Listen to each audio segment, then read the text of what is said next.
क्या होगा अगर मैं आपसे कहूं कि आपकी सारी परेशानियों का कारण कोई और नहीं, आप खुद हैं। और उससे भी बड़ा सच ये है कि आप चाहे कितनी भी पूजा, व्रत या प्रार्थना कर लो, जब तक आप खुद कदम नहीं उठाओगे, आपकी जिंदगी कभी नहीं बदलेगी। ये कहानी है गौतम बुद्ध की एक ऐसी सीख की जो आपकी सोच हिला देगी और आपको सच का सामना कराएगी। कहानी नदी के उस पार का सत्य। बहुत समय पहले की बात है। एक छोटा सा गांव था, पहाड़ों और जंगलों के बीच बसा हुआ। उस गांव के पास एक बड़ी नदी बहती थी, जिसका जल कभी शांत तो कभी बहुत उग्र हो जाता था। गांव के लोग उस नदी को पार करके दूसरे किनारे जाते थे, जहां उपजाऊ भूमि थी, जहां खुशहाली थी, जहां अवसर थे। लेकिन उस नदी को पार करना आसान नहीं था। आलसी युवक की कहानी। उसी गांव में एक युवक रहता था। नाम था आरव। आरव के मन में हमेशा एक सपना था कि वो भी उस नदी के पार जाए, जहां लोग सफल और खुशहाल थे। लेकिन उसके अंदर एक बड़ी कमजोरी थी। वो सिर्फ सोचता था, करता कुछ नहीं था। हर दिन वो नदी के किनारे बैठकर कहता, काश मैं भी उस पार पहुंच जाऊं, काश कोई मुझे वहां ले जाए। लेकिन उसने कभी कोशिश नहीं की। प्रार्थना का भ्रम। एक दिन आरव ने सोचा, मैं भगवान से प्रार्थना करता हूं, शायद कोई चमत्कार हो जाए। वो रोज नदी के किनारे बैठकर आंखें बंद करता और प्रार्थना करता, हे भगवान, मुझे इस नदी के पार पहुंचा दो। दिन बीतते गए, महीने गुजर गए, लेकिन कुछ नहीं बदला। नदी वहीं थी और आरव भी वहीं था। दूसरा युवक। उसी गांव में एक और युवक था। नाम था विवेक। विवेक ने भी वही सपना देखा, लेकिन उसने सिर्फ सोचा नहीं, उसने कदम उठाया। पहले उसने पानी की गहराई जांची। जहां पानी कम था, वहां चलकर पार करने की कोशिश की। जहां पानी गहरा था, वहां उसने लकड़ियों से एक छोटी नाव बनाई। कई बार वो गिरा, कई बार असफल हुआ, लेकिन उसने हार नहीं मानी और एक दिन वो नदी के उस पार पहुंच गया। आरव की जलन। जब आरव ने देखा कि विवेक सफल हो गया, तो उसके मन में जलन पैदा हुई। वो बोला, तुम्हें तो भगवान ने मदद की होगी।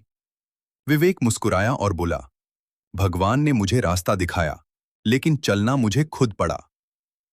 बुद्ध का आगमन। कुछ समय बाद उस गांव में गौतम बुद्ध आए।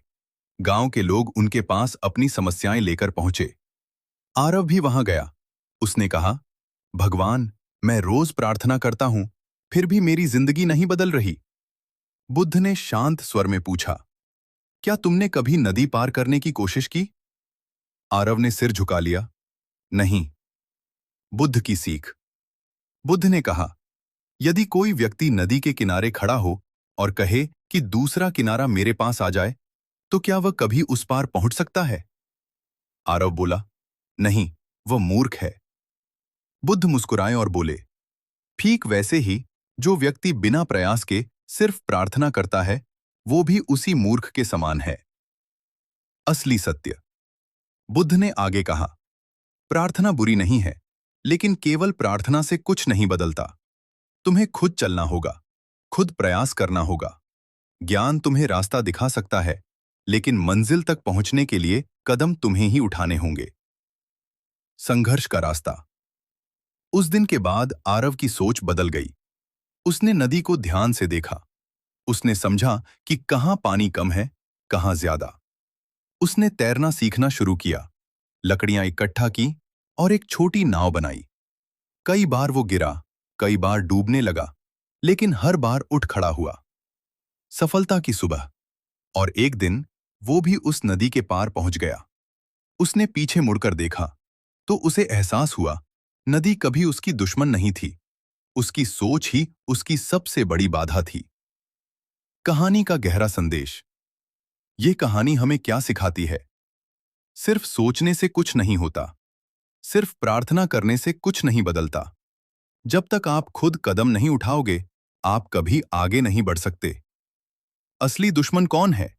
आपकी गरीबी नहीं, आपकी परिस्थितियां नहीं, आपकी सोच, आपकी आलस, आपकी बहानेबाजी। सफलता का असली राज। कोशिश करो, गिरो, फिर उठो, सीखो और आगे बढ़ो। यही रास्ता है। अगर आपको ये कहानी पसंद आई, और आप ऐसी ही गहरी और जीवन बदलने वाली कहानियां सुनना चाहते हो, तो अभी सब्सक्राइब करो बुद्ध ज्ञान 1.0 चैनल को, क्योंकि यहाँ आप